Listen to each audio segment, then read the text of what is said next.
How does economic elasticity impact excise tax revenue? Imagine a state trying to boost its budget by taxing certain goods. How much money they collect depends on how people react to price changes. That's where economic elasticity comes into play. Elasticity measures how sensitive the demand or supply of a product is to price shifts. If demand is inelastic, people buy almost the same amount even if prices go up. If demand is elastic, they buy a lot less when prices rise. The same idea applies to supply. When supply is elastic, producers can easily change how much they make. When supply is inelastic, they can't change production quickly. Now, in terms of excise taxes, which are taxes on specific goods like cigarettes or gasoline, these elasticities matter a lot. If demand for a good is inelastic, raising the tax increases the price but doesn't cut sales much. That means the state can collect more revenue because people keep buying nearly the same amount.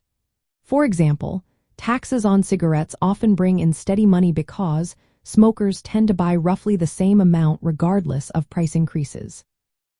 On the other hand, if demand is elastic, higher prices lead to fewer sales. When people buy less or switch to untaxed alternatives, the total tax revenue can drop. So, raising taxes on goods with elastic demand might not be a good idea if the goal is to increase revenue. It could even backfire and reduce the total money collected. Supply elasticity also influences how taxes are shared.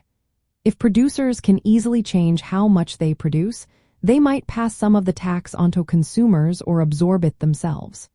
When supply is inelastic, producers can't change production easily, so they end up bearing more of the tax burden. Understanding these elasticities helps state policymakers decide where to place excise taxes. They often target goods with inelastic demand to keep revenue stable. But they also need to think about fairness and economic impact. If a tax causes a big drop in sales or hurts certain industries, it might not be the best move. In economic terms, the more inelastic the demand and supply are for a taxed good, the more predictable and stable the revenue will be. When demand or supply is elastic, revenue can fluctuate a lot, especially during economic downturns.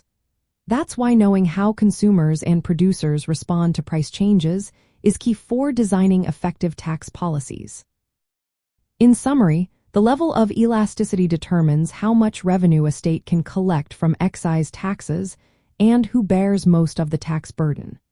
Stable, predictable revenue comes from taxing goods with inelastic demand and supply, making elasticity a vital factor in public finance and state policy decisions.